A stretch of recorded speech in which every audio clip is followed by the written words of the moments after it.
younger, it didn't have any negative. Melissa Kirabo Mukisa is the first child of Pastor Mark Mukisa and his wife Maureen. She is a grade 9 student at Asifewe International Academy in Kampala. Kirabo was adopted from Sanyu Babies' home in 2003. She recalls a fun-filled childhood. My childhood was very entertaining and instrumental. I believe I did as much as I could. You know, I touched as many spheres and I explored.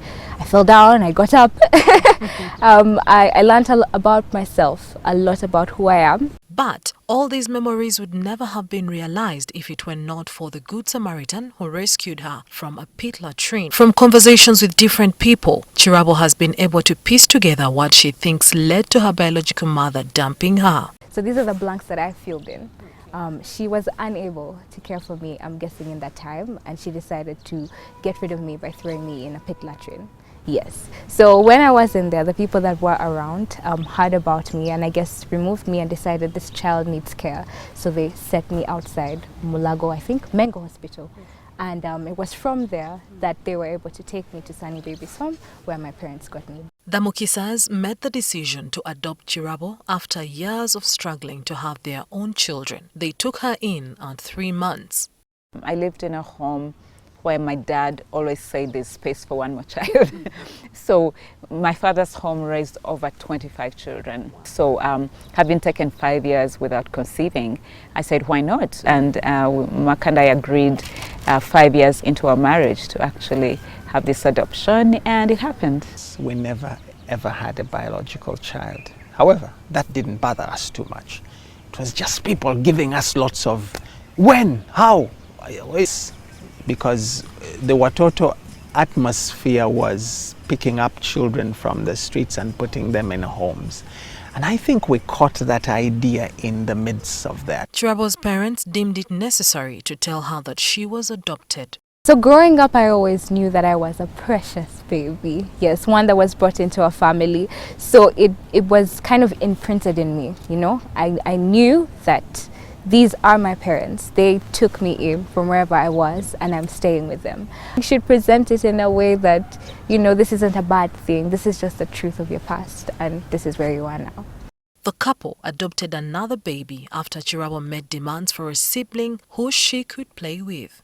When we went and got Maxwell, I was happy that I had a companion. It's like someone to be, and his personality complemented mine really well. He's like the and it was more of the reserved, reading my books kind of thing. A few years later, the couple was blessed with a biological child whom they named Melody. She is now 11 years old. Kirabo admits she felt a bit jealous of the baby. I remember there was a lot of attention around it because it was something unique, you know. Mom and Dad hadn't had a child for some weird time and now they do have a child. So there was a lot of attention around it and around her. But then I also understood, like, if you think about it really well, this is a miracle child. Did Melody's birth cause any changes in their home? People are expecting it to change.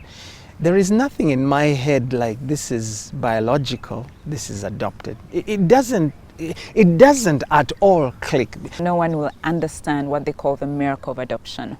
For me, adoption is like pushing a child. It's a miracle that happens in your heart. And so for me, I haven't had a conflict of interest. And especially, you know, when you say this is my first child, there's a bond that is so strong.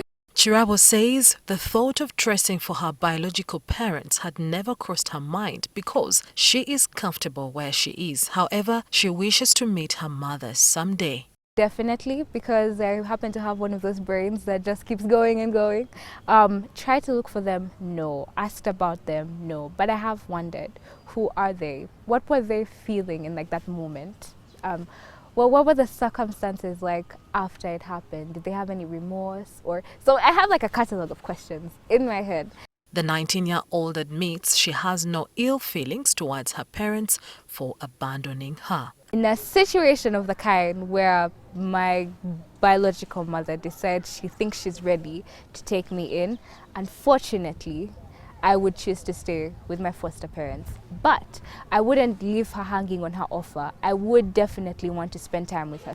I wouldn't be that mad at her. If she did say, I'm sorry for this, I would take it in. Are Chirabo's parents willing to give her up in case her biological parents showed up? No, because she's my daughter. I gave them an opportunity earlier. It was put in the papers. If they showed up right now, they should be grateful. They should come with a number of cows to say thank you. At this point, that would be Melissa's decision, not mine. But we would love on her mother. Every child has potential to become someone in life, and for this to happen, it takes a stable family where this child can be nurtured. From a pit latrine, Melissa could not be what she is if it were not for the stability, unity, dedication, and love from her adoptive parents, Mark and Maureen. Mildred Pedun, NTV.